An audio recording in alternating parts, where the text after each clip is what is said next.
The Los Angeles Lakers 2025 season was a complete and total failure. There's no getting around that. This team was supposed to have turned everything around when they essentially stole Luka Doncic from the Dallas Mavericks. Luka, paired with LeBron James, was going to make the Lakers a juggernaut again, harkening back to the glory days of Shaq and Kobe, or even Magic and Kareem. They were going to dominate their way back to the top of the NBA mountain. They were completely embarrassed by the Minnesota Timberwolves and eliminated in the first round of the playoffs. They couldn't even get as many playoff wins as Anthony Edwards has baby mamas. So of course, what is the media's response as to what LA needs to do next?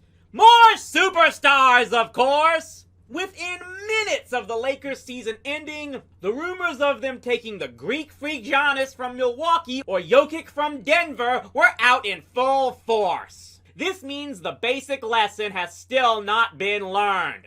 Super teams do not work. The national media wants them more than anything else. One team stockpiling all the superstars so they only have to pay attention to a couple of them ever.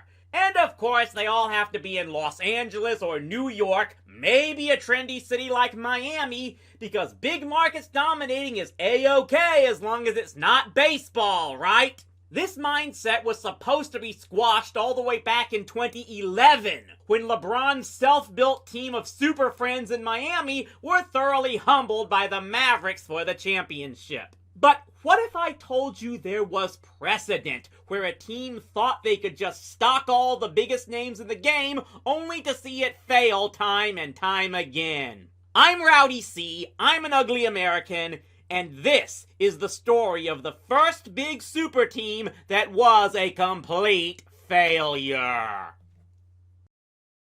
In the 1960s, the Los Angeles Lakers had a pretty good team, led by the likes of Elgin Baylor, who was essentially Michael Jordan before Jordan, and Mr. Clutch and the future NBA logo himself, Jerry West. They were looking to separate themselves from the legendary years of George Mikan back when they were still in Minneapolis. However, like the rest of the league, they never could get past the brick wall that was Bill Russell, Red Auerbach, and the Boston Celtics. The reason for this was actually pretty simple. This was back when if you wanted to succeed in the game, you had to control the middle. If you did not have a dominating force at center, you weren't going to win anything. And the Lakers just weren't going to make it with Mel Counts and Darrell Emhoff in the middle, no matter how good West and Baylor were. So, in the summer of 1968, the Lakers did what had to be done. They didn't just get a dominant center, they got the most dominating force in the history of the game. Wilt Chamberlain, the man who had completely rewritten all the records. The man who once averaged 50 points a game for an entire season, including that one time he scored 100 points in a single game. What's more, Wilt had supposedly overcome his own demons of not being able to win the big one, as his Philadelphia 76ers had finally beaten those pesky Celtics and won the title in 1967. And the following year, he actually led the league in assists, so clearly he was willing to do whatever it took to win, right? Everything was in place for the Lakers. A year removed from moving into the brand new Farm in Inglewood and wearing their classy new gold and purple uniforms, they now also had the greatest threesome in basketball history. Wilt, Elgin, and Jerry were going to set a new dynasty in the trendy Southern California sun. And as they cruised their way through the Western Conference playoffs to make the 1969 NBA Finals, nothing could stop them. Until they were. They lost the finals in 7 games to the Celtics. A Celtics team that had finished 4th in the Eastern Conference, after the Lakers had won the first 2 games. No team had ever won the first 2 games of the finals and lost the series before. The legend is that when Jerry West and the Lakers walked into the Forum on the day of Game 7 and saw the hundreds of balloons that owner Jack Kent Cooke had hung in the rafters to be dropped down to the floor when they won, they felt they were jinxed right there. Not that Jerry West can really be blamed for the loss, as he did put in 42 points on a bad hamstring. No, much of the blame was put on Coach Butch Van Bredekoff, who kept Wilt Chamberlain on the bench for much of the fourth quarter with 5 fouls and a bad knee himself. And when the Celtics' Don Nelson made a ridiculous shot with a minute and a half to go in the game, that pretty much sealed the deal. But there was one silver lining in all this.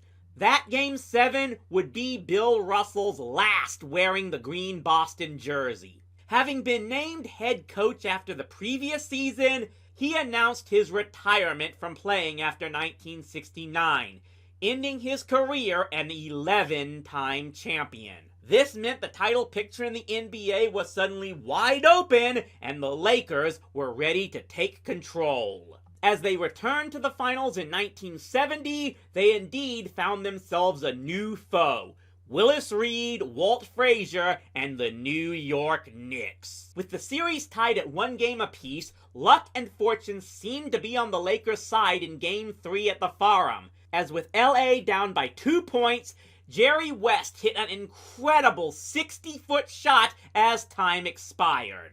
If this had been today's game, that would have been a three-pointer that would have won the game for the Lakers. Sadly, it could only tie the game back then, and the Knicks still won in overtime. But fortune still seemed to turn the Lakers' way, as in Game 5, the worst possible thing happened to the Knicks. Willis Reed, the only person they had who could come close to containing Wilt, went down with a torn thigh muscle. The Knicks still won the game, but when the Lakers responded with a Game 6 win where Wilt scored 45 points, a win for the Lakers in Game 7, even at New York's Madison Square Garden, seemed inevitable with Willis Reed out.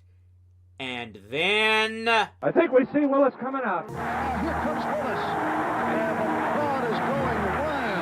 Again, the legend is that the Lakers felt like they lost the game the moment they saw Reed come out of the tunnel, even though he only scored 4 points, albeit on his first 2 shots. But where he really stood out was in containing Wilt, who only took 9 shots on the game. Supposedly, Wilt was just too nice a guy, and in the back of his mind, did not have the mean streak necessary to seriously challenge a hobbled Reed and be branded as the bad guy forever, even a bad guy with a ring. But blaming Wilt alone would be like blaming Millie and not Vanilli. Jerry West had to share part of the blame, as defensively he could not stop Walt Frazier, who scored 36 points with 19 assists as the Knicks won easily 113-99 for their first championship. With 2 bitter defeats in as many years,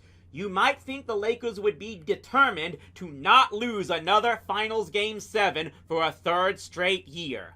And indeed, in 1971, that did not happen. Because they didn't even make the Finals. They were eliminated in the Western Conference Finals by Milwaukee, a team that was in just its 3rd season in existence, who hadn't even been in the Western Conference before that season. A second-year standout named Lou Alcindor, who would later be known as Kareem Abdul-Jabbar, and the recently acquired Oscar Robertson from Cincinnati, proved to be the better tandem. And the Bucks won in 5 games before going on to sweep Baltimore in the finals for their first championship. For 3 years, the Lakers had maybe the 3 best players in the game's history not named Mikan or who never wore Celtics green, and they had nothing to show for it. All 3 years, their season had ended with them walking off the floor as losers.